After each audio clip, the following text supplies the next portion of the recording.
Mute us.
Hello, everyone, and welcome to Move, Crush, Count. Today's interview is sponsored by J&L Marketing.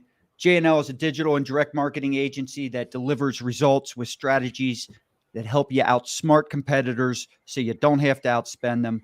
One way to outsmart your competitors is to know what they're advertising. More importantly, which offers and ads are your competitors' best performing ads? What are the ones they're sticking with? And there's a reason they're sticking with those, right? So which ads are stealing market share from you and where your biggest opportunities are? So if you're interested in getting all this information without having to do the work or for paying for it, message me either on LinkedIn or Instagram. At Instagram, I'm at Scott T. Joseph. Because you can save hours of time doing this. You'll receive insights that you can deliver immediate, actionable, tactical, and timely digital marketing tips. And these will all help you move the crowd, crush the competition, and count the money. The title of today's interview is Sales Growth Secrets Every Business Leader Needs Now. My name's Scott Joseph, and today I'm talking with scalability expert David Goldstein about the tips, tricks, and secrets every business leader needs to succeed with sales growth and get great results, more importantly, faster, right? So welcome, David. Thank you. Hi. Hello. So David, you're a well-known expert on the subject of sales growth. You've graciously consented to do this interview and share with us your cool tips and tricks that not a lot of business leaders know about, and the type of tips that can really accelerate your people's results, our audience's results. And more importantly, I think to help build fruitful relationships, client relationships, because that when you talk about scalability, it's hard to scale and have any type of long-term success without doing that. So David, I want to thank you again. Let's jump right in with some questions, and we'll start off I want to make sure that the audience knows who you are, your background, your experience, where you're coming from, right? So can you tell us a little bit about yourself in terms of your background, education, experience? Yeah, sure, absolutely, and thanks for having me here. This is a pleasure.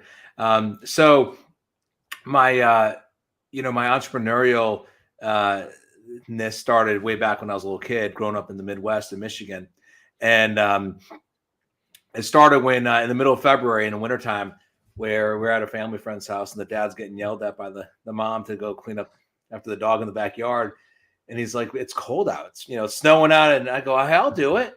And he's, "Well, how much would you charge?" And I said, $4. And he's like, "It's done." So I did that. 2 weeks later, I'll never forget driving, riding my bike with the handlebars. I got my pooper scooper and some bags, and I've got 10 houses, and I'm making $40 a week as a 9-year-old living in Michigan in the 80s.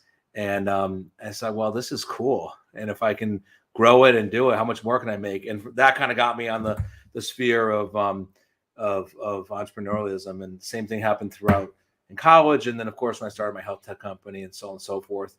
But it really came in, I think, from the power of if someone's happy and likes what you do, will they tell others, and can you scale it? And it's so important. Especially you mentioned there, Scott, the power of relationships and clients. That is the backbone of growth. Yep. Yeah. And so I love stories. I love hearing from all these entrepreneurs that we get to interview and how they got started. And it's a common thread that a lot of them start, very young, or at least get that itch and get it into the bloodstream a little bit. So I like that. What kind of things have you done? Experiences have you had when it comes to scaling a business that you think are going to be relevant to today's discussion? So, it's a great question, because I think that so many business owners and so many business leaders get stuck in their day to day, right? And you get blinded by what are you missing or what do you need to do to grow and get to that next level? And a couple of things. First and foremost, I think the focus that most business leaders have on are bringing in new customers, and they forget that with big growth and revenue comes big problems and headaches. And so you got to have the operational infrastructure to support it. But if I had to say one thing in particular that can help somebody grow is the power of exponential growth. You don't need to bring in 40% new customers to hit a number. In fact, it's probably near impossible for many. But can you do it in smaller ways and more practical? Can you bring in 10% more new customers? Can you maybe increase your prices by 5%? Can you get your customers to buy from you a little bit more? All these little things that when you bundle together will compound your growth and makes it much more achievable, but equally important, it also won't have a negative effect on the company. You can't do everything at once. So small incremental things that you can control won't be harmful. Well, I like what you're doing here. I am a huge student of Jay Abraham. So some of the things that you are talking about here, I've also learned a little bit in terms of that type of mentality, right? If you just take a let's just say for easy math, 10% growth in your active customer base. In other words, all right, we currently have this many active customers. I'm going to increase that by 10%. I'm going to increase how frequently they buy from me by 10%. And like you said, I'm going to find a way to where my average transaction value goes up 10%. Well, that adds up to 30 something percent, I think it comes out to like 33%. If you do the math, it comes out to about 33% growth. And there's not a lot of companies that would plan for 33% growth in a year unless they're relatively new or startup. If they're, they've been around a while, that's a significant jump. But when you break out the goals, like you just said, into small chunks, it accumulates, and that's where you get into the exponential stuff. Is that right? Well, 100%. Couldn't agree with you more. And the way you broke out the math, it works, right? I mean, companies, right? A big goal is double-digit growth. What's that? 10, 15% is huge. What you just mapped out, Scott, is 33% on something that's actionable, and it's not going to, be a disaster to the folks working in the company. I would even take it one step further. I'll give you an example. We had a client. The CEO was very, very ambitious and wanted 50% growth, and it was just an unrealistic goal. And from that, wanted 50% growth in new customers. And I remember saying to him, "How the heck are you going to support that?" So somebody comes in, you bring in all these new customers. Do you have the folks that can support them, that can onboard them, that can service whatever everybody bought right now today? How the heck are you going to fulfill those orders, right? Yep. And by the way, let's just agree it's not going to happen. But we threw in a few more elements that you kind of brought up, and it actually, we mapped out a 60% growth window that we thought was pretty achievable, and much easier and less caustic to the company. So love that you're on that same page, and it works. I think you're onto something here too, and I want to get into this a little bit. So I got a long list of questions I want to ask you, but when you say things that make me think, and I think this could be good. I used to have a saying, people, when you're operating at full tilt, right, and the sales are piling in and the processes start to get a little stressed. I used to tell them, because people always would want to say, "Hey, we can't sell any more of this and we can't sell any more of that." And I'm like, "No, that's not happening. We're going to keep selling." I just load the wagon. Don't worry about the mule. Load the wagon. Don't worry about now, everyone in fulfillment hated that. They thought didn't care, but it was just it was a general statement to understand that we have to figure out the process. And so let me ask you a question. I believe the best time to work on process and productivity improvements, becoming more efficient, is when you're selling over your normal capacity. You can't have a good process that's scalable, in my opinion. You can't develop a good scalable process for higher demand when you're doing it from a place of not being put into any type of stress. To me, sales growth it opens the door and it gives businesses an opportunity to become more efficient and productive and more efficient, doesn't it? Yeah, yeah. I think you're spot on, and I have a couple comments to some of the things you said. I think that I love the analogy. Don't worry about the mule. You load it up because sales revenue is the benchmark, right? That we all shoot towards, and then the next tier is like, well, are you profitable? Are you putting that money in your pocket? But it's like an aircraft carrier. I mean, when you slow it down, it's going to be triple hard to move it back in the direction you want it. So totally agree with you.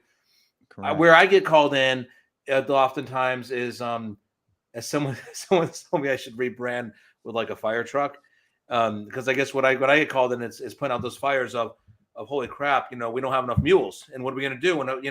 And so I think it's good to prevent those fires. I think it's good to. So when do you start planning on growth and everything that goes along with it? When you're selling, right? When you're doing it, but you got to do it beforehand, right? Like you don't want to have the point where you don't have any mules, and now you got to be calling people saying, "Listen, I can't get the wagon to you."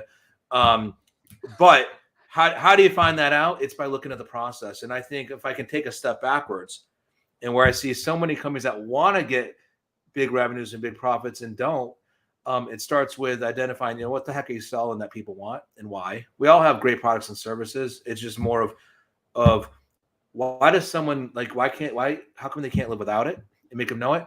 From that, it's the strategy of how are we going to get it out there, and then how do we keep going? And you won't know what's broken until you really load up those wagons, to use your analogy. But it's so important that the focus is on, yes, load the wagons, but let's examine the process so we can find out where the gaps are and start fixing before they get broken.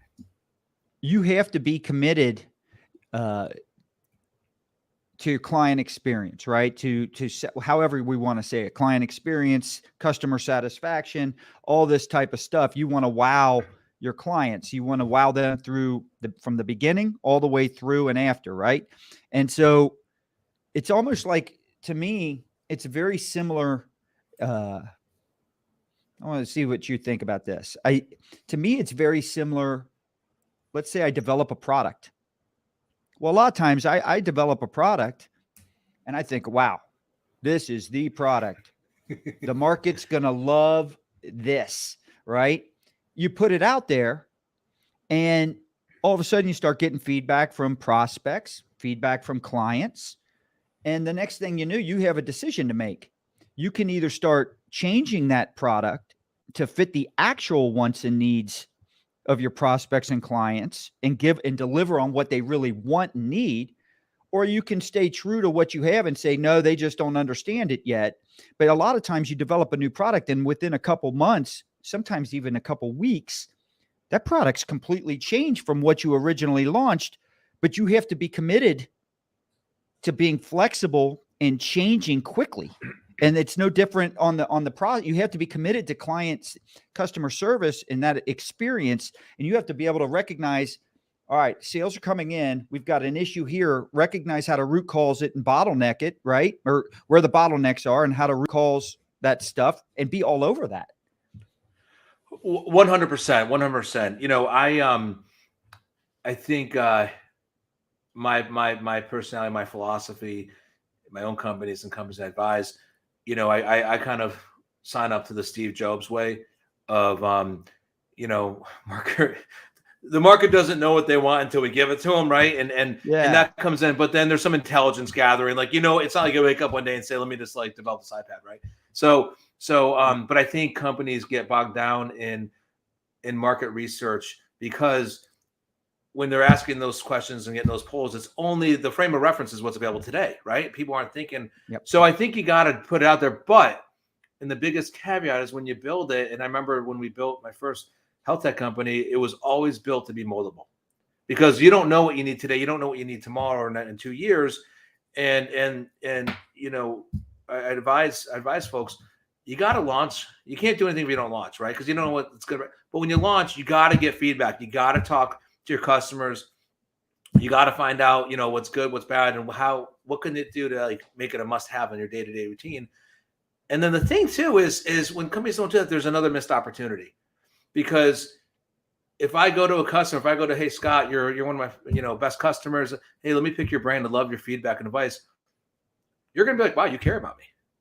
And you're going to be really apt to tell me about more what I need to know and good feedback, but also you're going to keep buying from me, and you might even refer, right? And it's such a great way to get intelligence on the market and stuff, is by going to your customers, but also it's going to be a way to turn them into Raven fans also. Yeah. And so when you're going through your career and you're starting out, you know, you obviously you're not born an expert. You're not born with all this knowledge, and it doesn't happen quickly. At what point, at what stage did you start having these aha moments where things started to click and you realized my true talent is helping other business leaders through this? What happened? Where was that shift for you? Or was it an overnight success for you? Oh gosh, I mean, I wish I could be an overnight success, and like everyone is, right? I mean, like, wasn't Facebook an overnight success, or did it take years? Yeah. You know, I mean, they're starting to know, but you know, Amazon wasn't profitable for the first good chunk of their existence, right? So, you know, I think what in my upcoming book and where I talk to people, you know, I think I try to give a playbook to entrepreneurs, okay, and it's built on the mistakes I've made, and so how can we make that hockey stick bigger and better without avoiding the mistakes that most entrepreneurs go through, and then what are the things that we did right, you know, the shortcuts that you can really optimize it and go faster. So that aha moment had to be with some failures for sure. You know, I'll give you an example. I was going to ask, what's your biggest failure?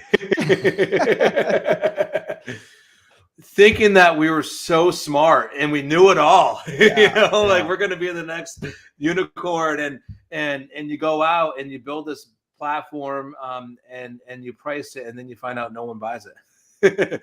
And you're like, oh man, and then you got these people that are counting on you, and everyone buys into you. Like everyone's like, you are going to be on, you know, the NASDAQ or whatever, and we're all going to be in private jets, and you're like, and I think for me that was the biggest thing, is like, I don't want to let these people down. Like I'm fine, I'll figure it out, but these people believed in me, and I want to make it true.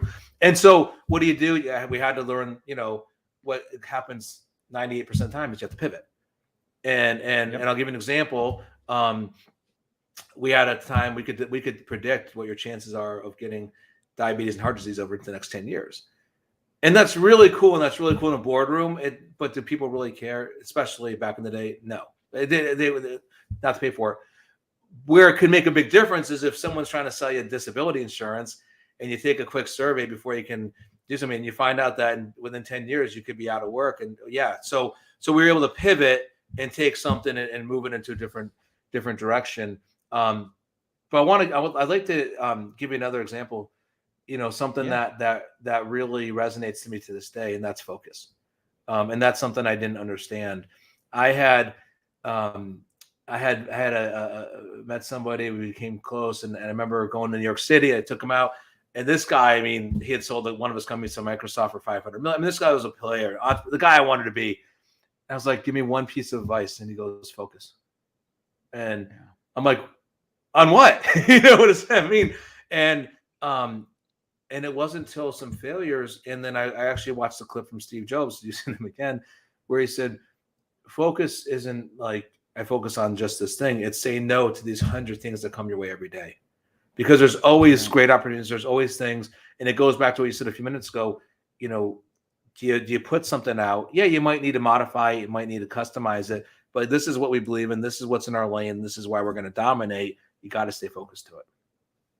Yeah. And you know, it's so funny you say this, because I literally put out a social post this week because I think a lot of, other than health, which clearly is probably the most important thing for most people, right? It may not be until you're unhealthy, and then all of a sudden it becomes number one. But a lot of people feel like the most valuable asset is time. Well, I don't think so. I value someone that can get just as much done in half the amount of time more than I do the other person that just has to work hard and grind and grind and grind. You know, to me, that only happens with great focus, right? And think about this. So you might say, well, some people have better skill sets than others. That's true. But to get those skill sets, they had to have tremendous focus to fine tune them. It started with focus in the practicing and the role playing and the studying and the research and all that stuff that goes into making them great. Michael Jordan wasn't born being able to just average 31 points a game. He said there in his 10th year, continued to shoot hundreds and hundreds of free throws at the end of every practice. You know, it's 100%. I mean, we growing up, I mean, I had like a 10-foot size poster of him on my wall. I grew up in East Lansing, Michigan. So you had Magic Johnson down the street. And, but we just watched, it's funny. We just watched a documentary on Magic Johnson.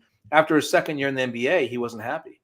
And he went back to Lansing, Michigan, and he spent like 10, 11 hours a day, brutally working out and hitting the same shot over and over and over again.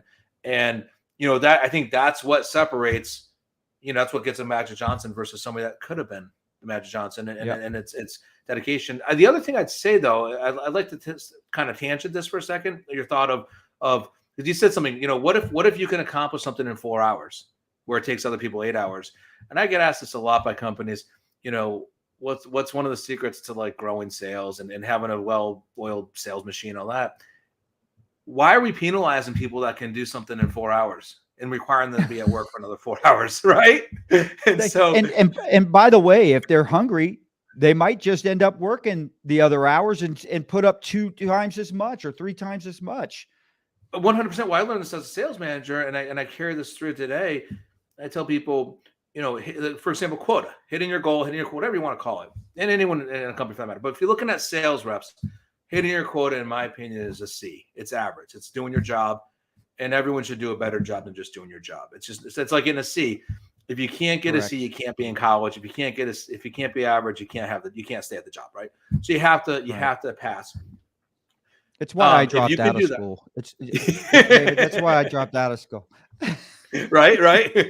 my focus then was not good. Well, if you're doing what I'm asking you to do, if you're getting average, if you're getting a C, if you're staying in school, if you're but hey, you want to go play golf, you want to go to the beach, cool, goodbye, go do your thing. I'm not going to penalize you for getting your work done in 4 hours. Now, if you want to make money and you want that special trip or you want my attention, well, now I'm going to work with you and we're going to, let's work 4 or 5 days and I'm going to help you get as much money. But why are we penalizing people for doing the right thing? I've never understood it. Great focus is a time saver. And it's so important today, and it's so easy today to have this great vision, to have this great work ethic, and then be at the end of the day and not really accomplish much because of all the distractions that pull your attention away from what really needs to happen, from the things that really move the needle, right? And so I was, when you said focus, I lit up because I was like, man, I'm 100% on board with that. Well, and let me just take it one step further. I get asked a lot, like, oh, what company should I start, I used to mentor kids out of Rutgers University, and what should I do? What's my career? And I'm like, what do you love doing? What do you love doing? Because if you love it, you're gonna focus. And if you're going to put the focus in, you're going to become an expert. And if you're an expert, you can make a lot of money, whether it's your own company or someone else's. But it's all about, to your point, Scott, it's all about focus. And why do you focus? Because you love what you do. And I tell people all the time, if you don't love what you're doing, you can't do it. So I have a philosophy here, and I'm curious. When you run into business leaders, and you brought it up a little bit, why do we penalize people that might be able to get the same amount of work done in half the time? and I've just went through this shift here in the last really 12 to 18 months.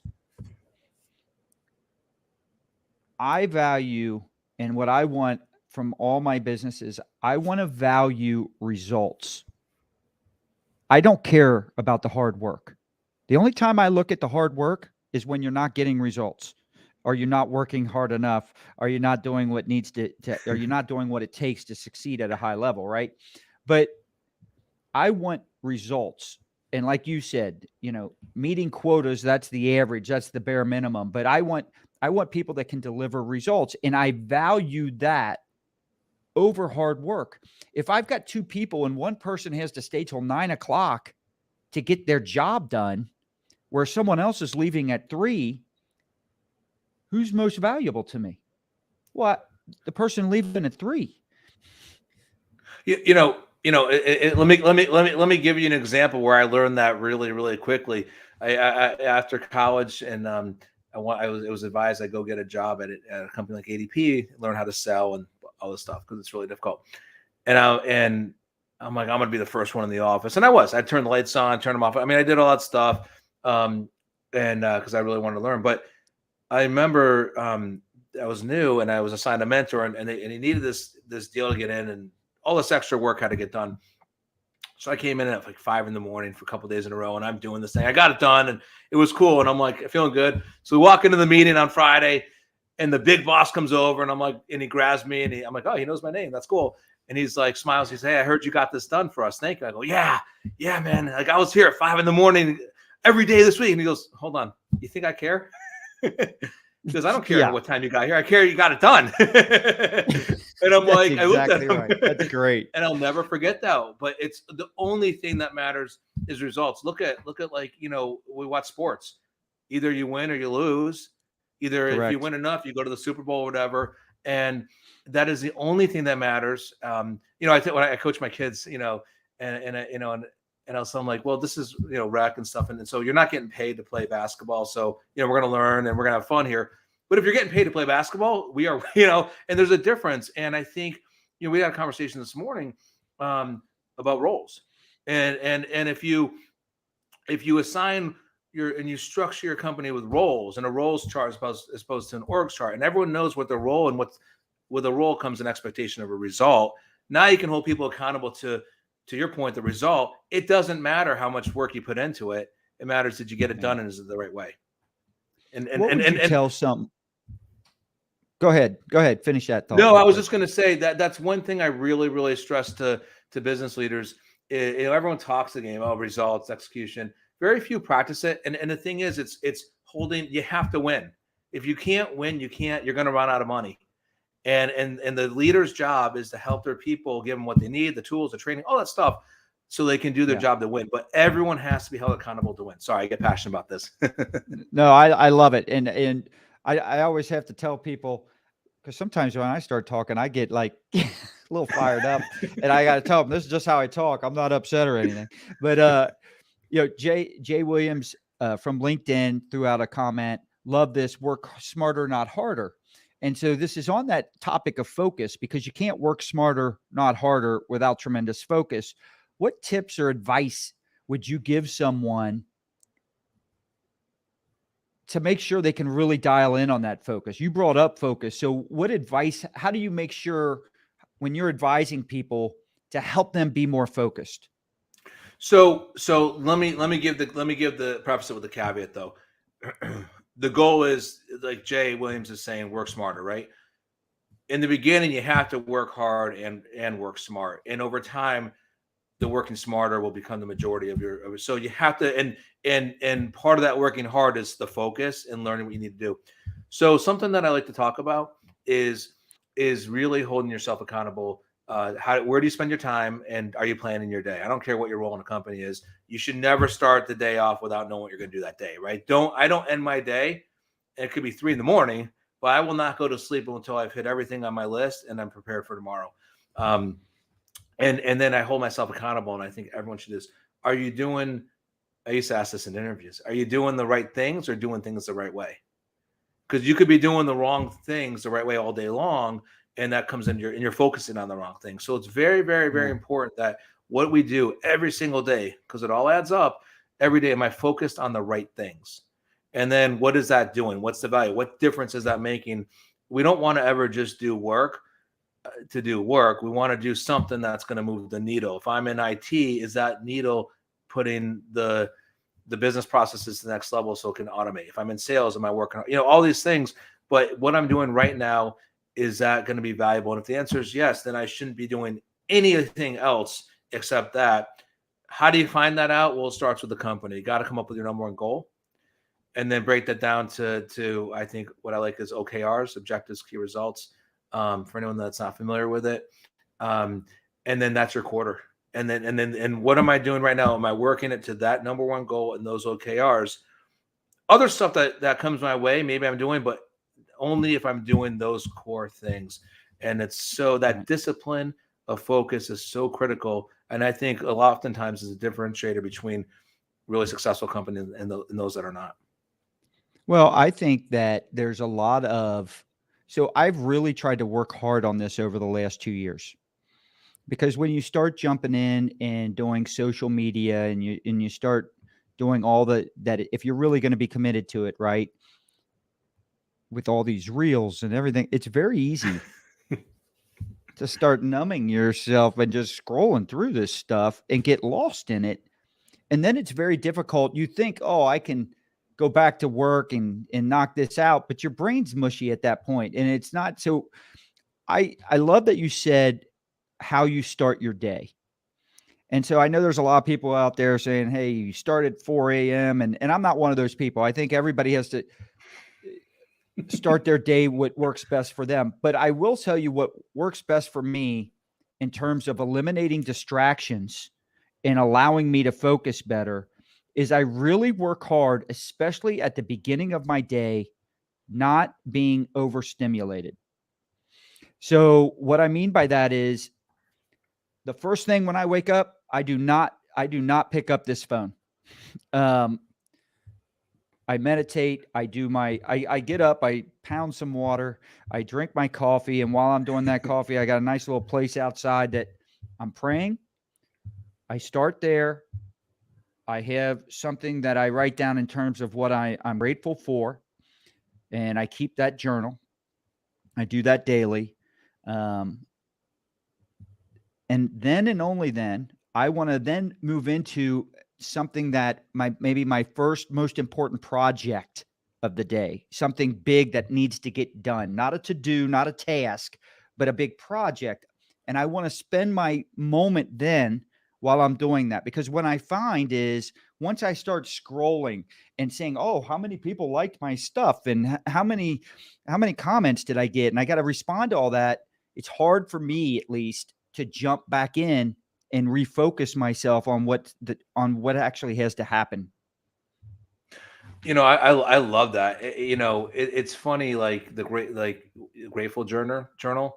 It's amazing. Like with my kids, hey, let's start writing down what we're grateful for, and how their negativity kind of dissipates, right? And you start, and I think that's a great thing.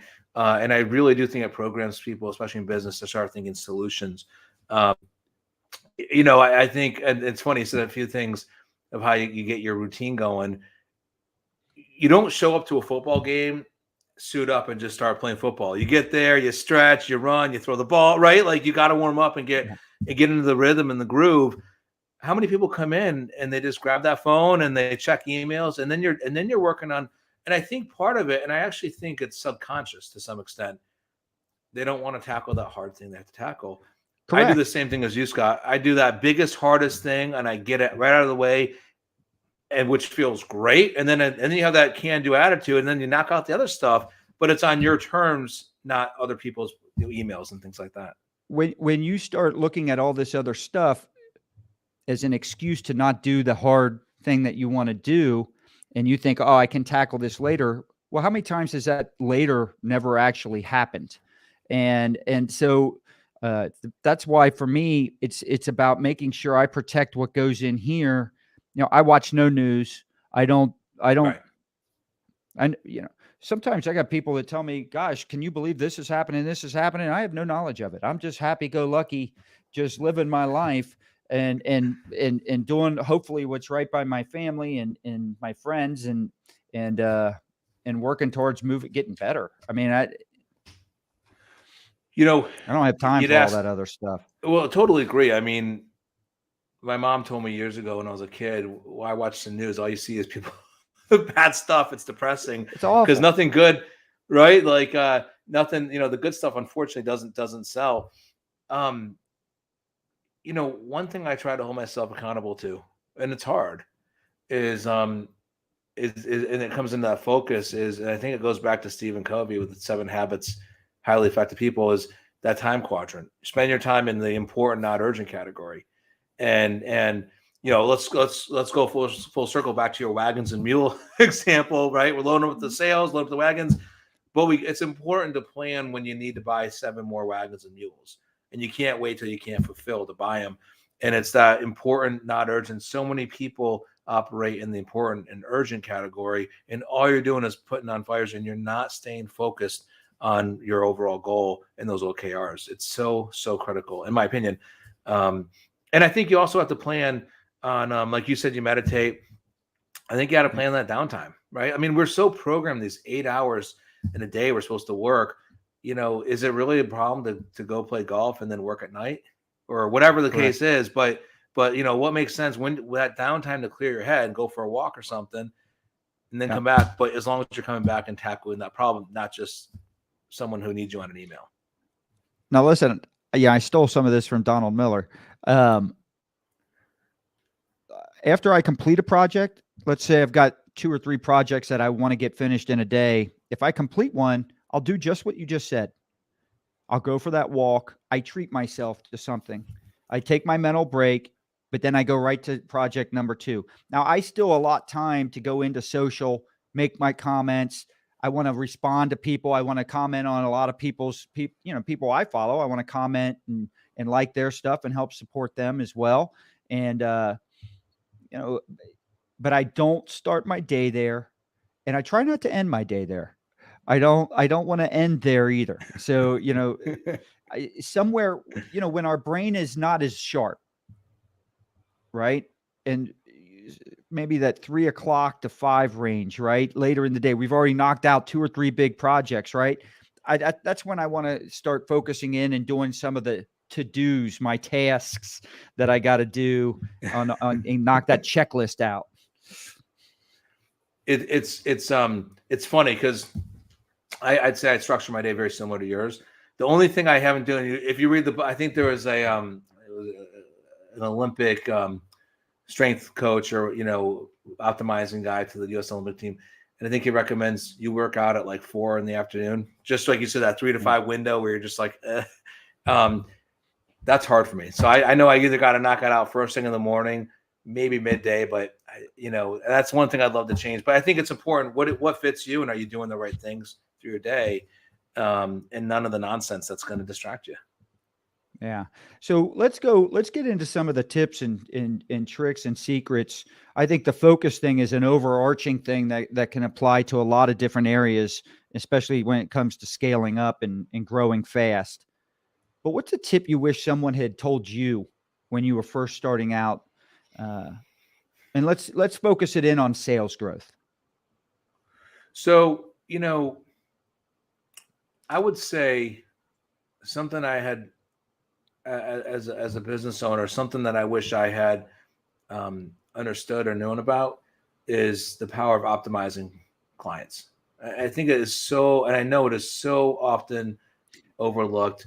I ask, go ahead. I was going to say, just for people, when you say that, how do you mean exactly? Yeah. So companies are focused on new customers, right? And they miss out on the power of their current customers. Yeah, you might have a customer service department, but that's reactionary. That's when like an order didn't come through or they're mad.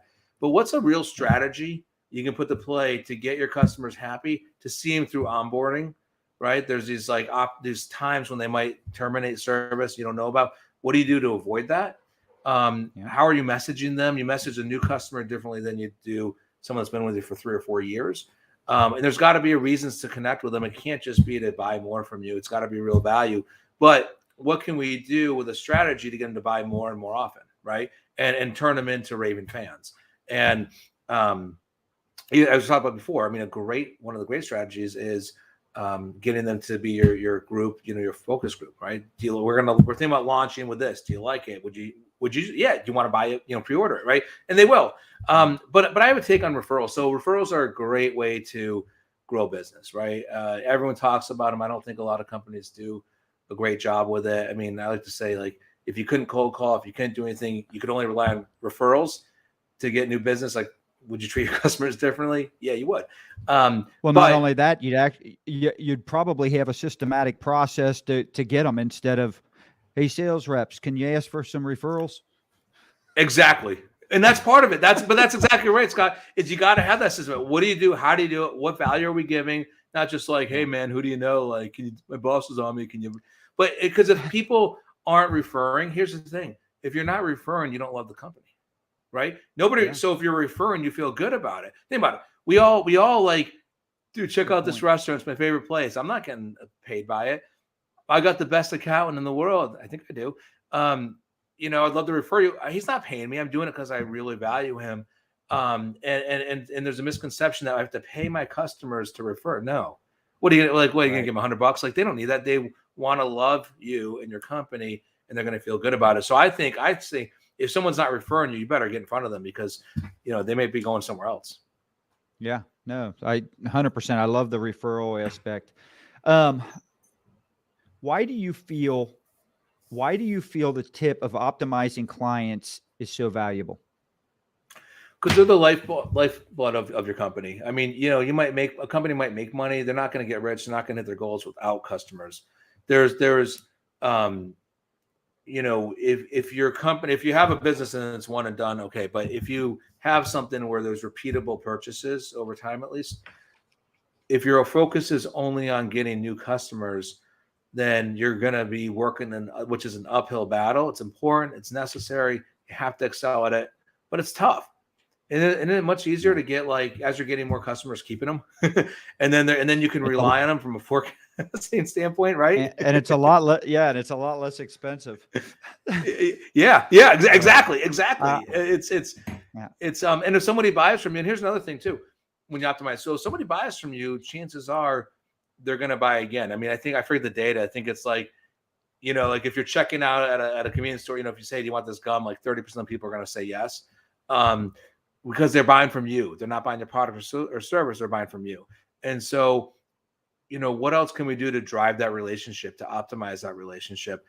It's, I think, really seeking a true relationship, not a monetary one, but I want to get to know you. I want to know what you like, what you love, what you hate. And, do you have a dog? You mentioned kids, all this stuff.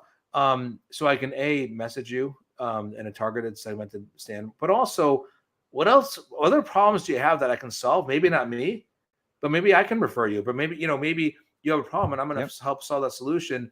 You are never going to leave me if I'm there for your best interest. You know what you said earlier? You've got to have reasons to call clients and stuff like that, existing previous clients or active clients, and other than trying to buy again.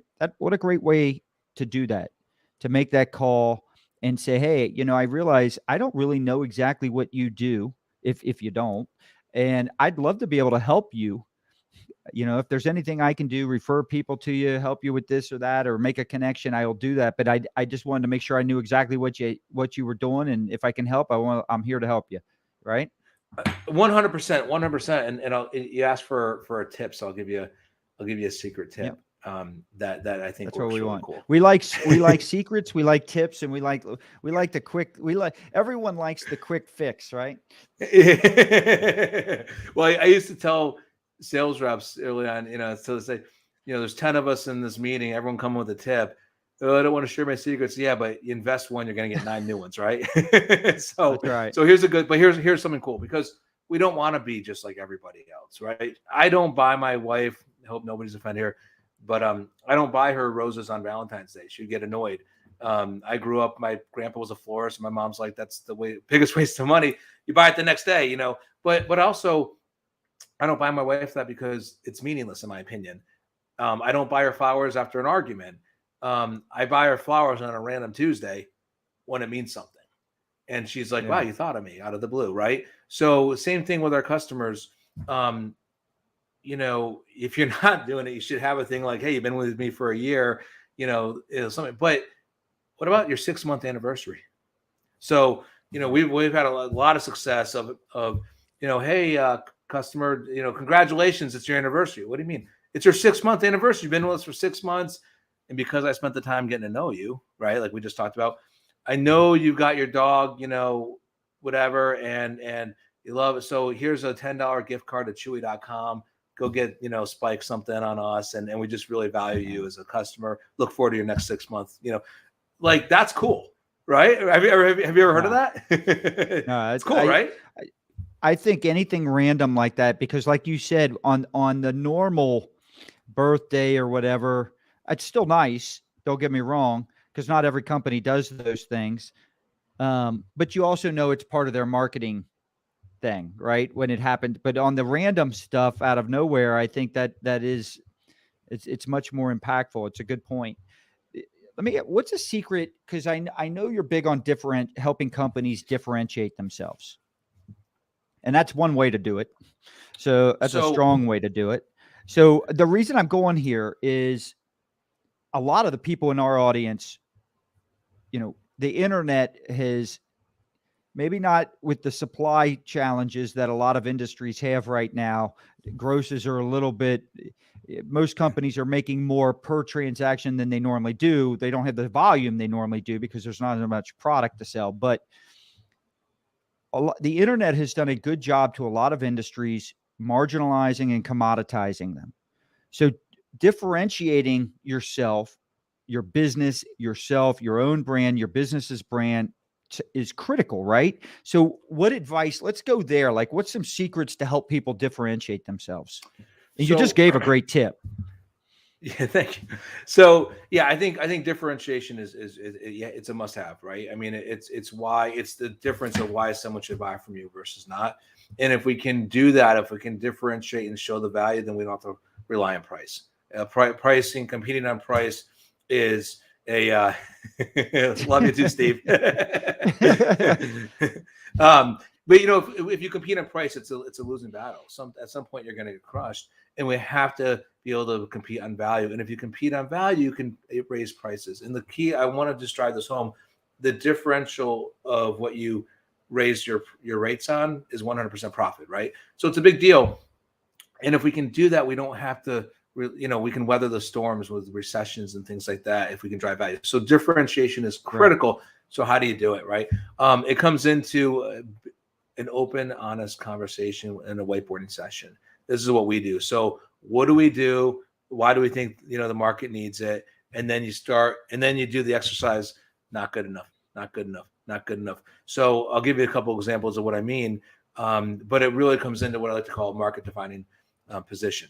What is it that you need desperately that I'm solving? And so I'll give you an example. Years ago, we in a medical device company, they came out with this fixation device. You put it down something and it automates the stitches and stuff. Really breakthrough technology, really amazing. All these reasons I'm not going to get into. They couldn't sell it. Looked at it, talked to surgeons. It was with hernias and said, what do you hate about hernias? Well, they come undone. When's it happen? Middle of the night. Can you bill insurance? No, it's a redo. We have this instrument that's going to prevent hernias from coming undone, so you can sleep a good night's sleep. And so you see the difference. It's like now that they're like, we sold out. It's like, and that's where we had something with a medical food technology, and they were so focused on the food aspect and what it did, and I'd say maybe even like benefits. But the solution wasn't there. The solution I came up with was let's turn these doctors into centers of excellence within their own patients. Yeah. And if you're a center of excellence, you can get more, and it can be revenue, and it's all centered around this program. And that's where it is. So it's differentiating, but it comes in with, why does somebody desperately need? What do they desperately need, and can you solve it? And then from there, that's where the folks like you that are really great marketers can take that and then put it into play. I hope did that make sense? It makes perfect sense. What do you think stops most people from being able to actually build what you call a fruitful client relationship, and how do you advise them to get around that? So I think it comes in with integrity, right? I think it comes in with what is your goal to make a sale? Is your goal to build a relationship and have a lifelong customer? And there is a difference. I mean, some of this is like, okay, we all know this, but very few put it into play. And like we just talked about, why do I want to meet with you? When I started out at ADP, it was like you had to go meet with customers to sell them. They called it AB, additional business. Well, is that the right way to focus on customers, or is it really to go out and I want to be the person you call when you have a problem? And if it's not something that I can do, I will find you the person that can solve your problems and your needs. And that's when, and if you get into that habit, that's when we start seeing channel partners, right? Because now I can go to other folks, let's say an accountant, and they know they're not pushing me or my clients or my businesses. They're pushing the fact that we're problem solvers and that we have their best interest in heart. Sometimes my solution isn't good for somebody. It's not a good fit. And you have to have the integrity and discipline to tell them that, and be okay with losing a sale that you shouldn't have had in the first place. That will pay dividends down the road when you get that reputation. And I want to make sure I got this address because I put your website up scrolling on the bottom of the screen, mysalesfusion.com. I spelled everything correctly, correct? Yes, thank you. All right. Yeah. So where do you think the biggest opportunities are when it comes to sales growth and building fruitful client relationships in terms of today's market? Where's, if I had to focus on one thing, the big opportunity that's going to help me do two of those two things, what is it? So I think, let's talk about it's optimizing customers' experience and interactions. In today's world, you have to be online. It has to be digital. I think as we get this post-COVID world where, you're not going to businesses, people aren't in the offices, you have to find them. You have to be where they are. That might be conferences, that could be whatever, but you have to be where they are. And you have to deliver value. Everything's going to be, nobody's answering the phone anymore. They don't have to. They're not in an office. So you have to deliver value and be where they are. And you cannot, client experience does not start once you start talking or exchanging an email or text with them. It starts online before they ever reach out to you. and so you have to think of being online as your actual showroom. Are you giving them all the information as quickly and easily as they need? That's what they want. If not, they bounce around trying to find, that site that does give them the information. And then the perception to the client, right? Or the prospect is, wow, this client or this company really made it easy for me to do this, this, and this. They automatically elevate you up from a credibility and authority standpoint, and you're much more likely to get that lead or have that opportunity to eventually text, talk, whether it's in person, text, or email, whatever it might be, however they decide to engage with you. 100%. I think a big problem that companies make, and this is probably more in your wheelhouse than mine, but I think the data is like 3 or 4% of people like want to make a purchase right the second. 97% of people are looking for information, and so are you credible? What am I giving you that's value that and how, and what am I doing to earn your trust to message you, right? What are you, so you're going to allow me to give me your contact info and actually read what I'm sending you. And then, so at the point where you're ready to purchase, you're only thinking of my company, no one else. And it's so critical. Anybody can put up a site, or, you can hire somebody to help you with social media. And a lot of that's just doing, again, the wrong things. And the one thing I'd add to that too is I'm a big believer in wrapping the package. We all have like similar stuff, but if I can wrap the package in a cooler, bigger, better way, it's going to attract you versus someone else. So you just don't see that in a lot of websites. I mean, you don't have to spend a fortune, but if you're selling something cool, sexy, innovative, whatever, and you got a $2 cookie cutter website, look, you got to start somewhere. But if you're more established, that's your store, right? That's where you're showing me who you are. And I don't want that. I want the one that's got cool colors and like something that's going to attract me. The same thing with your LinkedIn backgrounds and all this stuff. It all comes into play. We're programming someone's subconscious to say, we're the best, come back to me. You ever watch The Prophet? Love it. All right. So a lot of times, if you listen to the advice that he gives these companies, is one of the first things he typically does is exactly what you just said: repackage the product in a way that is much more visually appealing to the audience. And I think the very first person we ever interviewed on Move Crush Count was Corky Taylor. He's the distiller here in Louisville, Kentucky for Peerless, and that he spent a lot of time on the bottle, the label. They have a very unique label. They have a very unique bottle. They got to talk the story, everything about that. I mean, he contributes that. Obviously, the bourbon and the rye are outstanding, but you still have to have stores that want to display it the right way. So there's all kinds of this, but it still goes right back to what you just said. I'm a bourbon and rye guy myself. If the bottle's got to be cool, though, I don't want some stuffy looking. It's like if I'm going to try something new. Marcus Lemonis is super cool. I love the Prophet. I got to see him a while back, actually. Cool guy, and I wish I could rebrand something because it's not mine, it's his. People, product, and process, right? And those are the three elements. That require focus. There's nothing, and a lot of times, like your product's got to be there, right? You got to have a real product and service. So let's just take that aside. If you do, and you have capital, there's really nothing that people can accomplish if they have the right technology, tools, and processes. And it's so. And if you look at the show, what does he do? It's either hit people, maybe the product stuff, but it's that process, right? And how do you do it? How do you deliver? It is so critical, but it's also so elementary, right? Yeah. It's always the basic. It's always the simple, fundamental stuff that have the biggest impacts on people. Would you agree with that? It's 100%. Not everybody thinks you're going to come in and probably tell them, here's this and this, but it's always those basic, simple fundamentals that have the biggest impact on things. And every business leader wants to grow sales. I mean, there's not a sales manager in the world out there. There's not a CEO in the world out there, a president that doesn't want sales growth, right? Where's most of them wasting their time in terms of trying to accomplish that? I think they're confusing activity, like you said, hard work with results.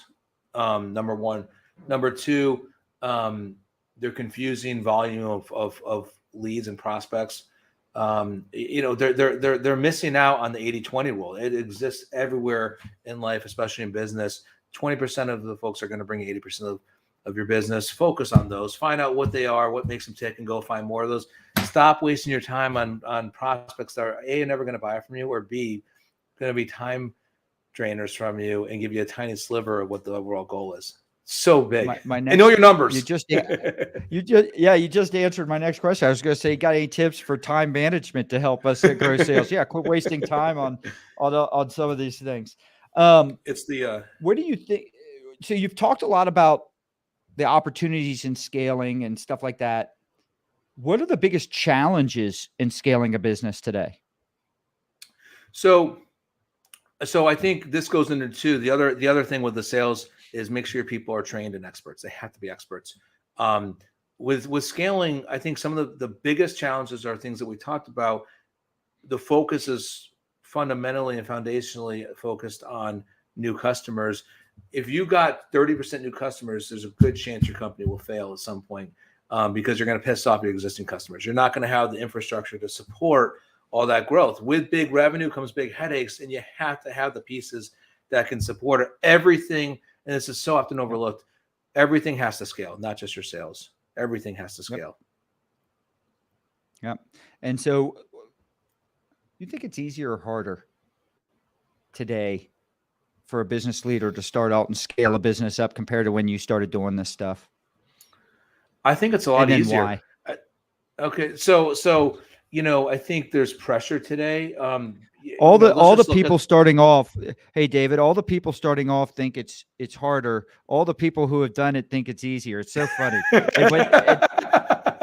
and when they're older, they're going to think it's easier to the next generation. Well, you know why? Because you just got to do it. Yeah. But right. Here's the thing: is and you look in the late '90s when like the .com thing, the the folks that were like amazing were the ones that could actually build a website. That, today you don't have to build it; you can hire it, you can get out of the box. With COVID, we have Zooms, and so it's really easy to work people all over the world.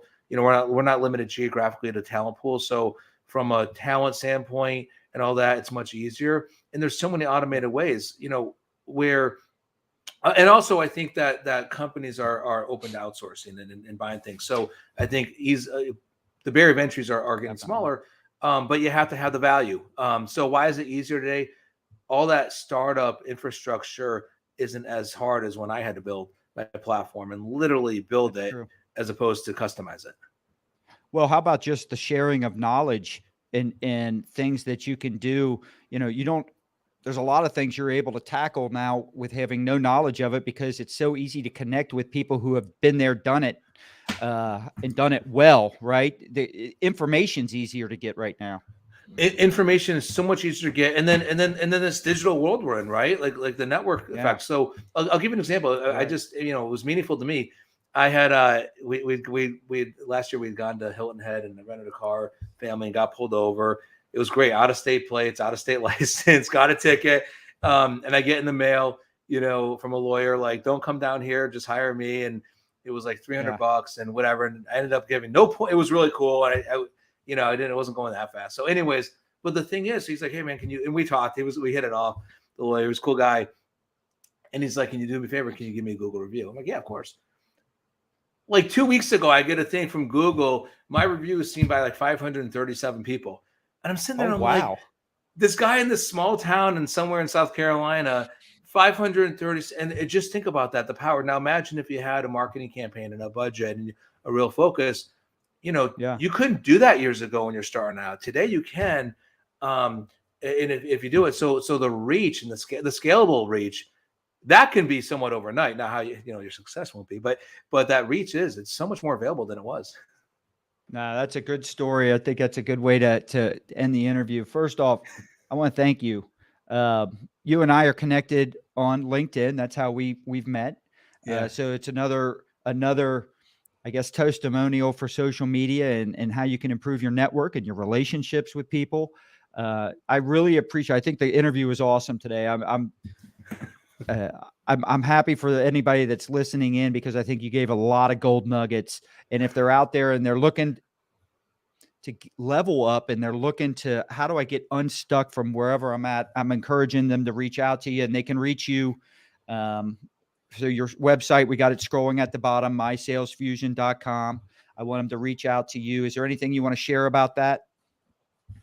No, it's I appreciate that. This has been really fun, and I just hope that people get a lot of value out of this, some takeaways. And feel free, please reach out to me, and love to chat and at least have a conversation.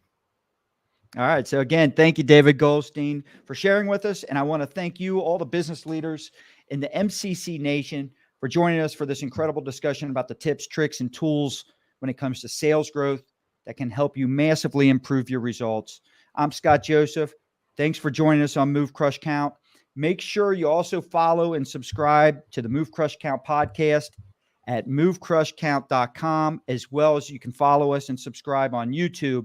Follow us on Instagram and Twitter. You can join our groups on Facebook and LinkedIn. David, make sure you join those. All right, because sometimes we get questions on there, and you can give your feedback based on this interview. All our other experts are on there as well, so reach out to them. You also get notified on future guests and episodes. Today's interview was sponsored by J&L Marketing. So J&L is a digital and direct marketing agency that delivers results with strategies that help you outsmart competitors so you don't have to outspend them. Remember, one way to outsmart competitors is to know what they're advertising. More importantly, which offers and ads are your competitors' best performing ads, which ads are stealing market share from you, and where your biggest opportunities are, especially online. If you're interested in getting all this information without having to do the work or for paying for it, message me on LinkedIn. You can also message me on Instagram at Scott T. Joseph. It'll save you hours of time. It'll save you a lot of money. You'll get insights that you can instantly apply and get immediate results.